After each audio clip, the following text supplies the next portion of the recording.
Bismillahirrahmanirrahim. Assalamualaikum warahmatullahi wabarakatuh.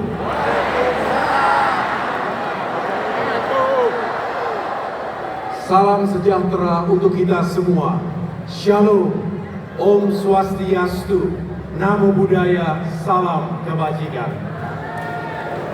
Para pengurus, kader, dan simpatisan Partai Demokrat yang saya cintai dan banggakan. Alhamdulillah, kemarin kita telah melaksanakan kegiatan bimbingan teknis atau BIMTEK secara terpusat di Jakarta.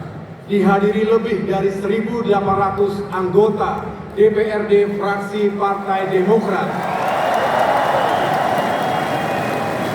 Di tingkat provinsi dan kabupaten kota dari seluruh tanah air. Hari ini, 14 Maret 2023, kurang dari setahun menuju pemilihan umum 14 Februari 2024. Karena itu saya memandang perlu untuk mengadakan sebuah mimbar politik di hadapan para pimpinan, pengurus, anggota dewan, serta para kader Demokrat lainnya. Saya akan menegaskan kembali arah, sikap, dan posisi politik kita. Bagaimana Partai Demokrat melihat Indonesia tahun ini dan ke depan.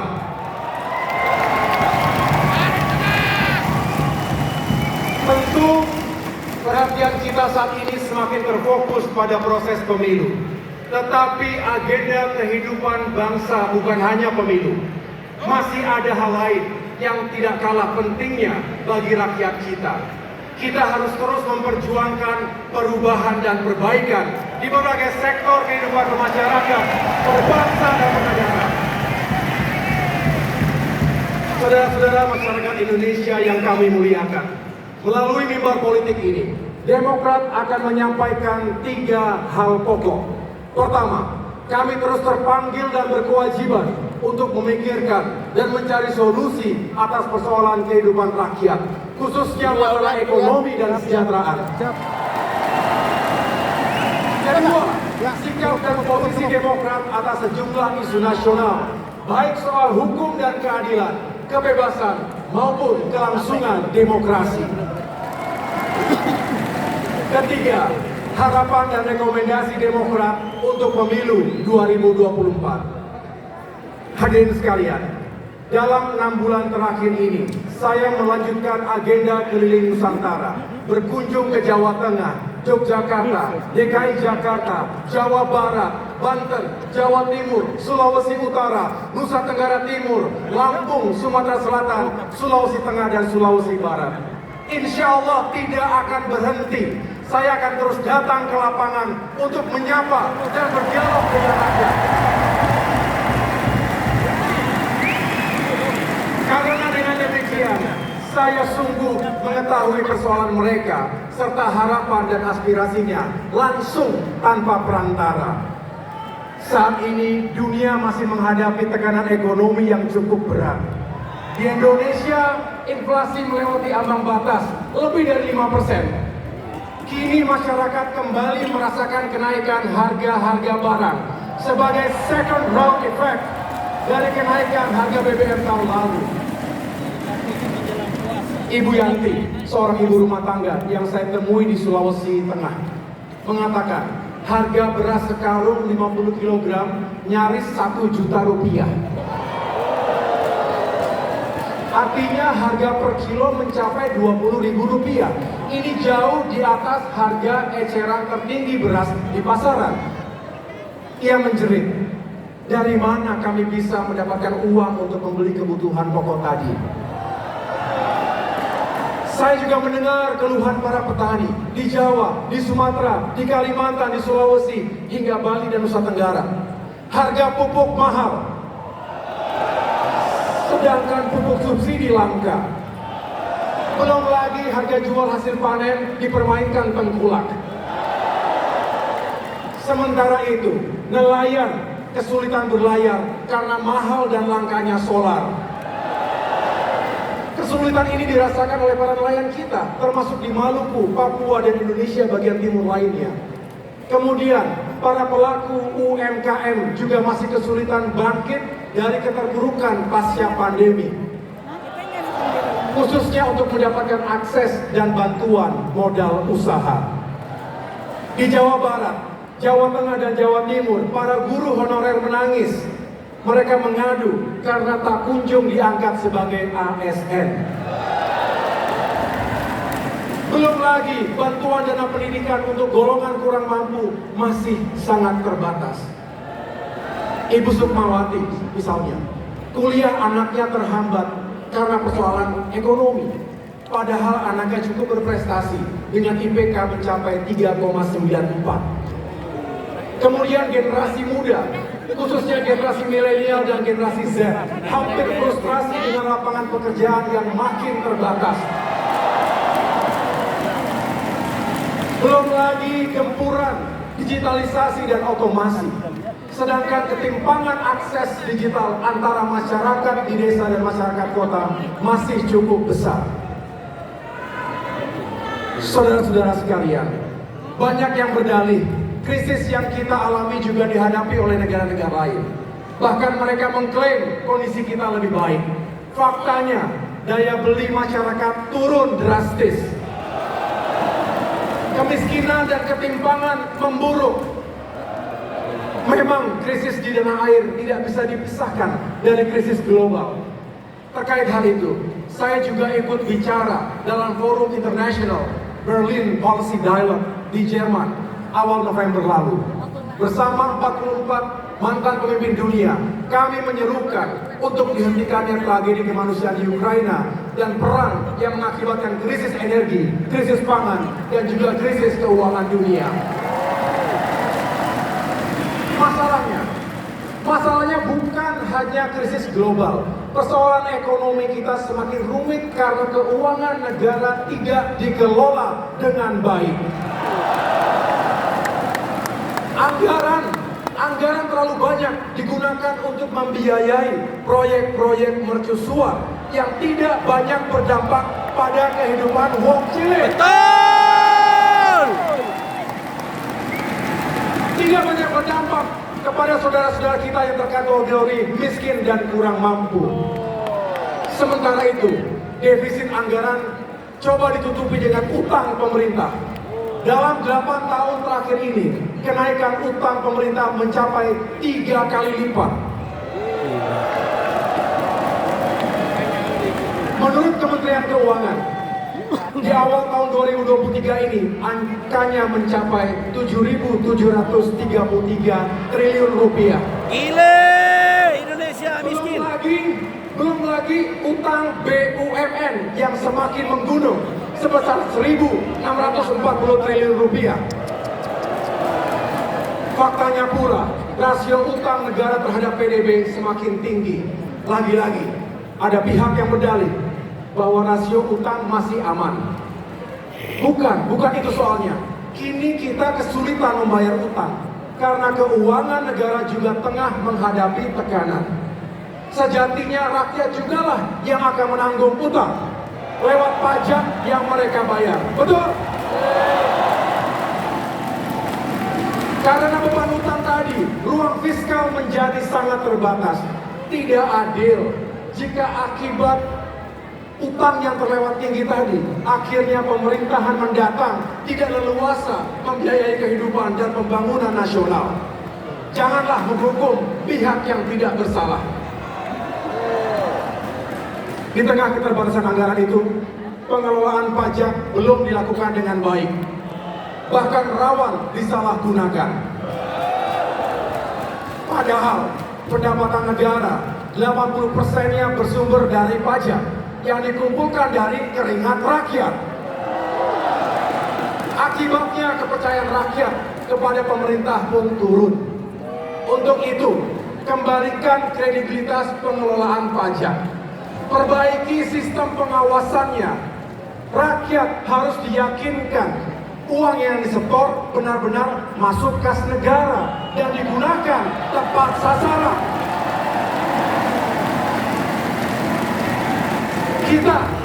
Kita semua wajib pajak punya hak untuk mengetahui kemana uang itu digunakan oleh pemerintah.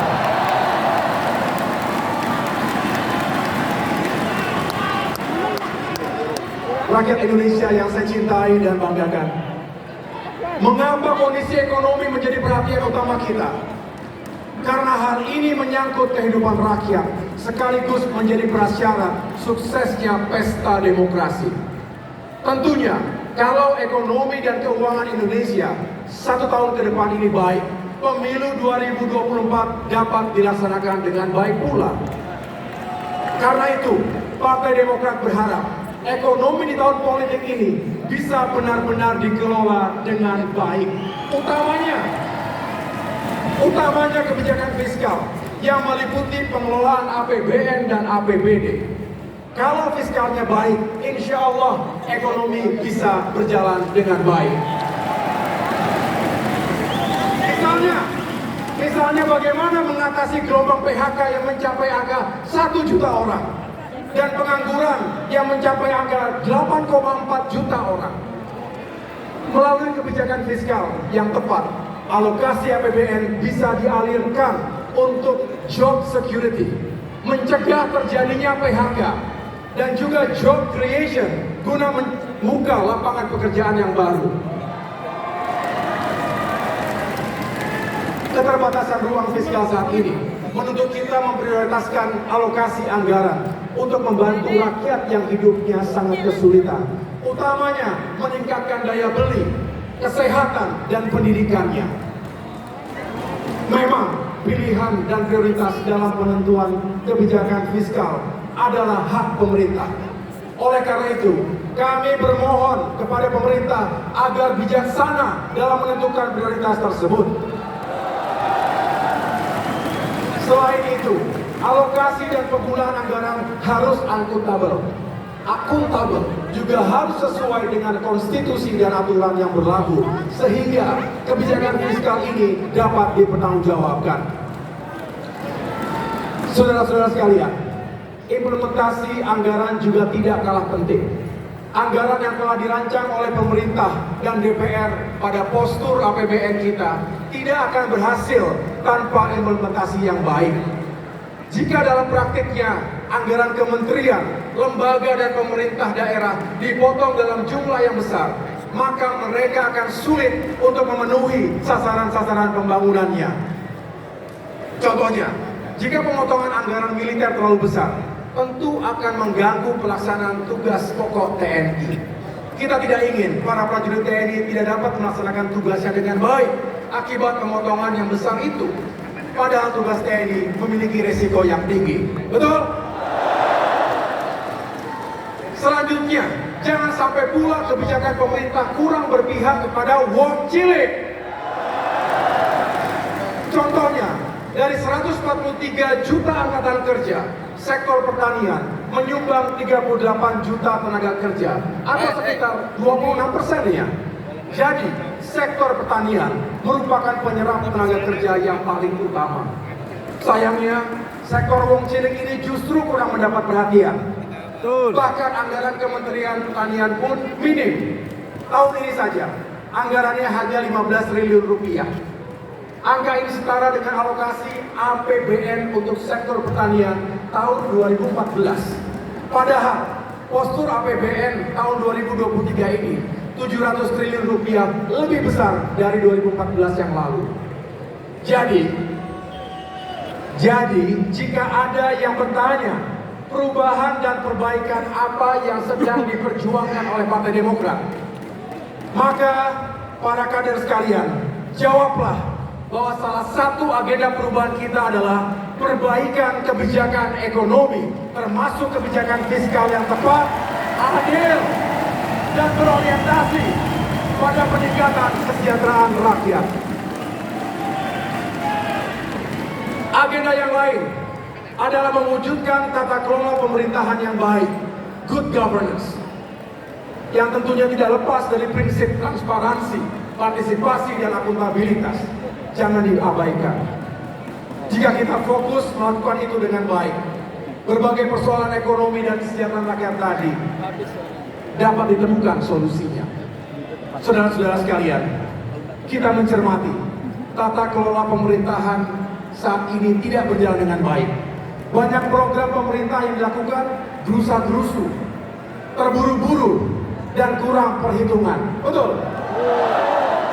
Contohnya, alokasi anggaran triliunan rupiah untuk pengembangan kawasan pangan berskala luas. Apa kabar program food estate? Banyak akademisi pertanian dan aktivis lingkungan mengkritik kebijakan food estate ini.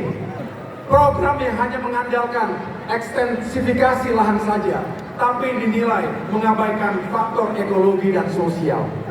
Kedaulatan pangan seharusnya berorientasi pada pemberdayaan dan pelibatan masyarakat, serta mengindahkan aspek keseimbangan lingkungan, keberlanjutan, dan tradisi masyarakat lokal.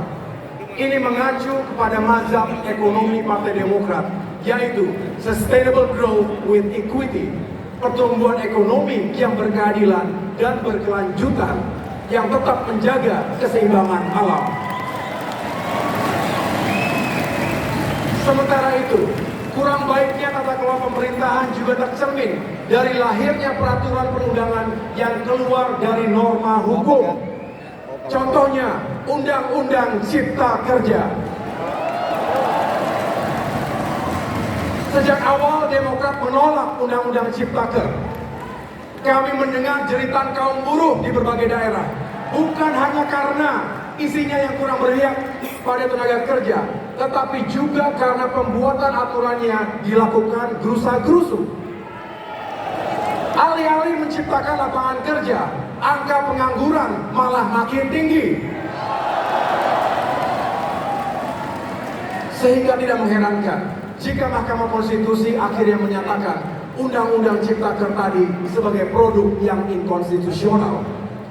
Selanjutnya, bukannya melibatkan masyarakat untuk melakukan perbaikan undang-undang itu, pemerintah justru meresponsnya secara sepihak dengan mengeluarkan Perpu Cipta Kerja. Hal ini kembali menegaskan bahwa lemahnya good governance akan memicu terjadinya ketidakpastian hukum. Implikasinya, kepercayaan dunia usaha dan para investor, nasional maupun luar negeri kepada pemerintah menurun. Tidak sedikit yang akhirnya membatalkan rencana investasinya. Padahal kita sangat membutuhkan investasi itu untuk perbaikan dan pertumbuhan ekonomi nasional. Good governance ini sangat penting. Topik ini saya bahas dalam berbagai diskusi saat memenuhi undangan pemerintah Australia di Canberra, di Melbourne dan Sydney November lalu. Di mata dunia, good governance adalah indikator kemajuan sebuah bangsa. Rakyat Indonesia di seluruh tanah air, pada bagian kedua dari pidato politik ini, saya akan menyampaikan sikap dan posisi Partai Demokrat terkait sejumlah isu penting. Kita memberikan apresiasi kepada aparat penegak hukum yang istiqomah dan amanah, serta memberikan rasa keadilan kepada masyarakat. Kita ingin aparat penegak hukum terus menjaga integritasnya, tidak tebang pilih, tidak tumpul ke atas tapi tajam ke bawah, tidak tumpul ke kanan tapi tajam ke kawan. Kita berharap penegakan hukum yang seadil-adilnya menjadi komitmen seluruh aparat penegak hukum. Namun, mencermati keputusan Pengadilan Negeri Jakarta Pusat yang meminta KPU untuk menghentikan tahapan pemilu hingga 2025 mendatang, tentu mengusik akal sehat dan rasa keadilan kita.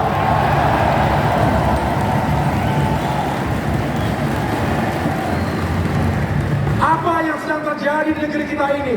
Apakah ini sebuah kebetulan belaka? Keputusan menunda pemilu tersebut hadir setelah isu 3 periode perpanjangan masa jabatan presiden hingga kontroversi sistem pemilu proporsional tertutup. Kami mencermati wejangan dari Ketua Majelis Tinggi kami, Bapak Susilo Bambang Yudhoyono, bahwa bangsa ini tengah diuji. Banyak godaan, Karena itu jangan ada yang bermain api, terbakar nanti. Mari selamatkan konstitusi dan demokrasi. Mari dengarkan suara rakyat dengan segenap hati kita. Memang saat ini banyak orang takut bicara. Banyak yang takut ditangkap jika berseberangan dengan sikap penguasa. Gila, ngeri. Berani. Tetapi untuk hal-hal yang sangat prinsip dan menyangkut hajat hidup mereka, rakyat masih berani untuk bersuara lantang. Rakyat yang saya temui di seluruh pelosok negeri menolak penundaan pemilu 2024.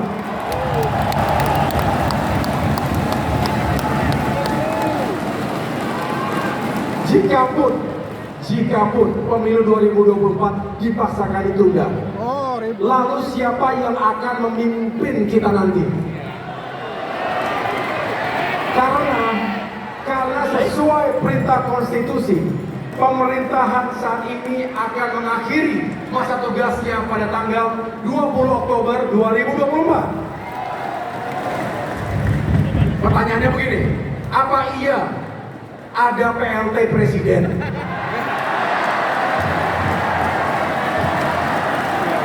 Asik. Apa iya akan ada ratusan PLT anggota DPR RI dan DPD RI? Asik.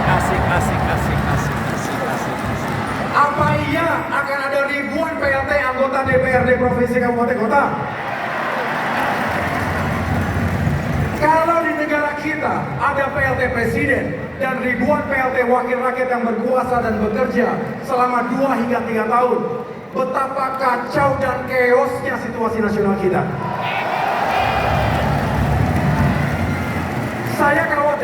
Saya khawatir dunia akan melihat Indonesia sebagai Banana Republic. Ya, betul sekali. Banana Republic karena semua pejabat negara menduduki kursi kekuasaan tanpa mandat rakyat, tanpa pemilu yang demokratis. Artinya tidak memiliki legitimasi yang kuat, sehingga kekuasaan yang dimiliki menjadi tidak sah dan juga tidak halal. Asik.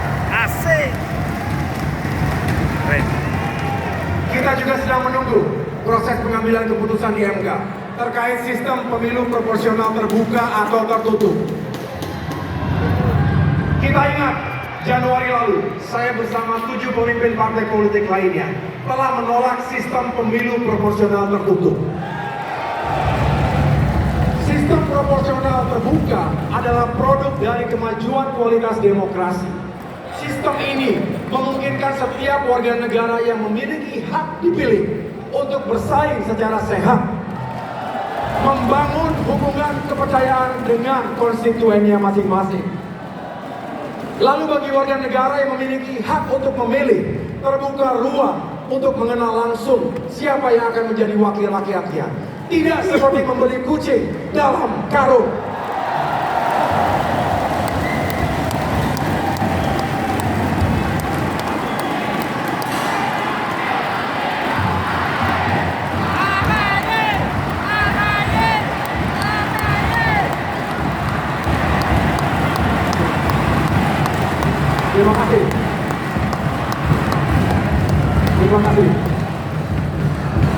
Terima kasih. Saya lanjutkan. Jika ada keinginan untuk melakukan perubahan dalam sistem pemilu di masa depan, tentu saja dimungkinkan. Tentu juga harus dalam koridor dan aturan yang berlaku. Tapi jangan mengubah aturan yang sangat fundamental sifatnya saat tahapan-tahapan pemilu sudah berjalan. Ibaratnya begini, kalau dalam sepak bola, apa boleh kita mengubah aturan offside di tengah-tengah pertandingan yang sedang berlangsung? Asik. Rakyat Indonesia yang saya cintai dan banggakan, pada bagian ketiga dari pidato politik ini, saya akan menyampaikan harapan dan rekomendasi Demokrat pada pemilu 2024 mendatang. Pemilu itu milik rakyat. Yang berdaulat ya rakyat. Jadi berikan hak rakyat itu, hak untuk memilih dan hak untuk dipilih. Jangan diganggu.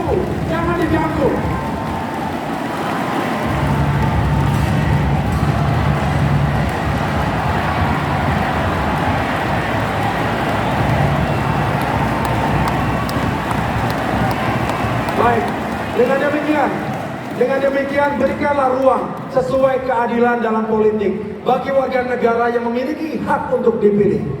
Kita berharap pemilu 2024 berlangsung secara damai, jujur, adil, dan demokratis. Itulah harapan rakyat, harapan Demokrat, harapan kita semua.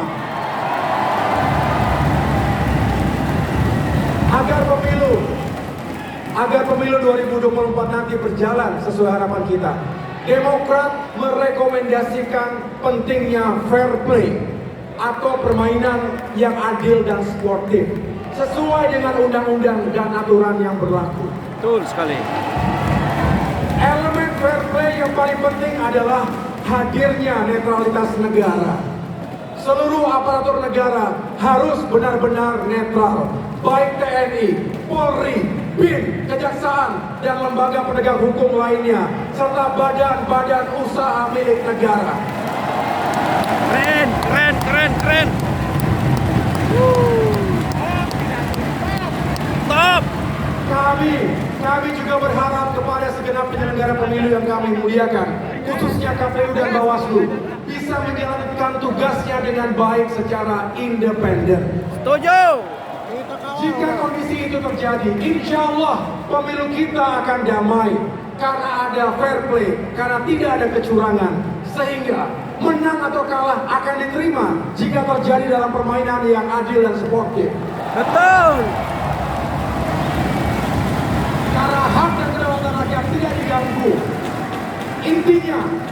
Intinya adalah hadirnya keadilan politik. Itulah hukum yang berlaku.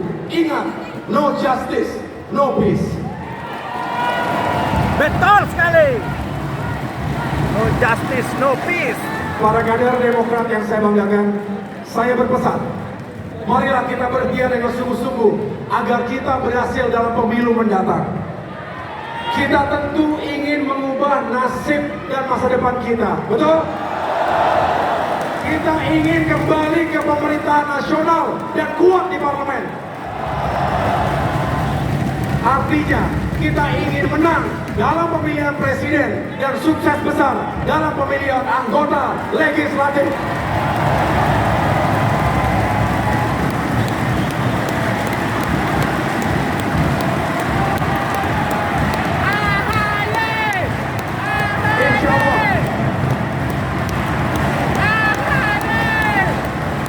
Insya Allah.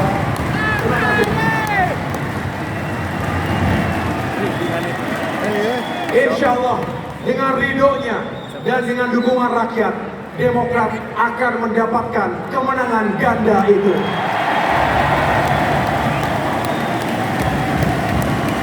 Harapan itu tentu akan terwujud dengan kerja keras kita sendiri. Sesungguhnya Tuhan tidak akan mengubah nasib suatu kaum kecuali kaum itu sendiri. Masya yang Allah. mengubah nasibnya. Takbir. Untuk itu, Partai Demokrat harus terus berada di tengah-tengah rakyat. Dengarkan aspirasi mereka, perjuangkan harapannya. Sejatinya, suara Demokrat adalah suara rakyat. Harapan rakyat adalah perjuangan Demokrat. Yes.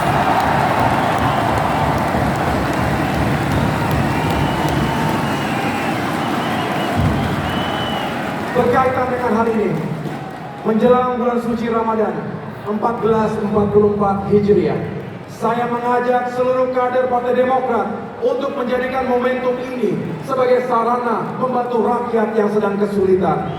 Demokrat harus terus menjadi bagian dari solusi. Saudara-saudara sekalian, pada bagian akhir pidato politik ini, saya ingin membangkitkan semangat dan energi perubahan kita.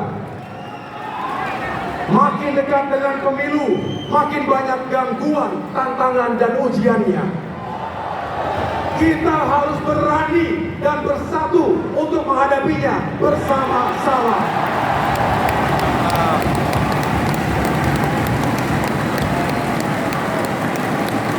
Dalam semangat ini, izinkan saya secara khusus mengucapkan terima kasih dan penghormatan kepada para patriot bangsa yang juga hadir bersama kita saat ini.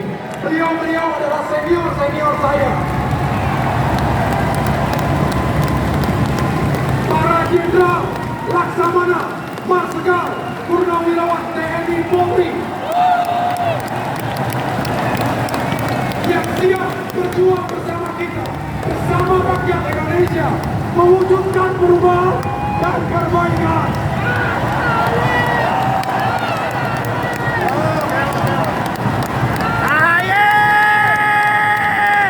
Thank you for your service.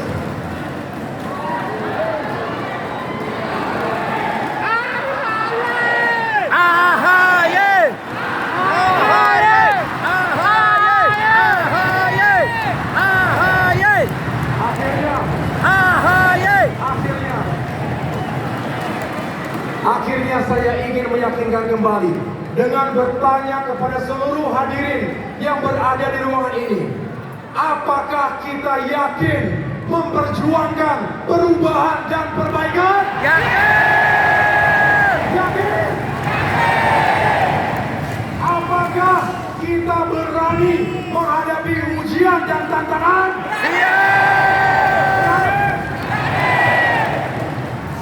Dan apakah kita siap bekerja keras untuk mewujudkan kemenangan?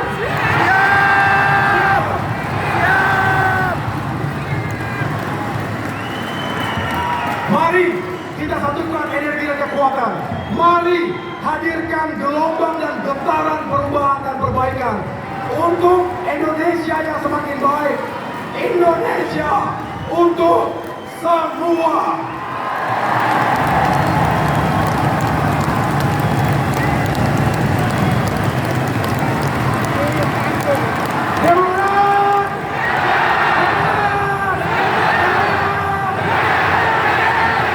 Terima kasih, Tuhan bersama kita. Wassalamualaikum warahmatullahi wabarakatuh.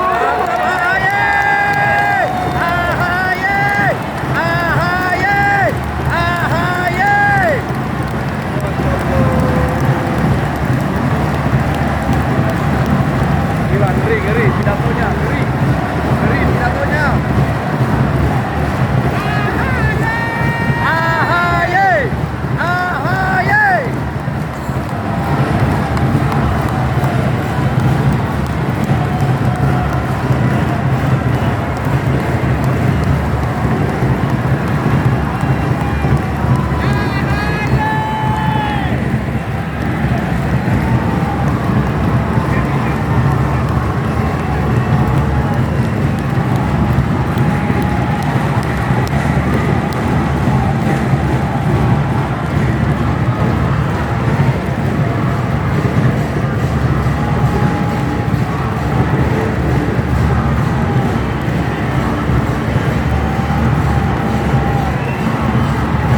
Jadi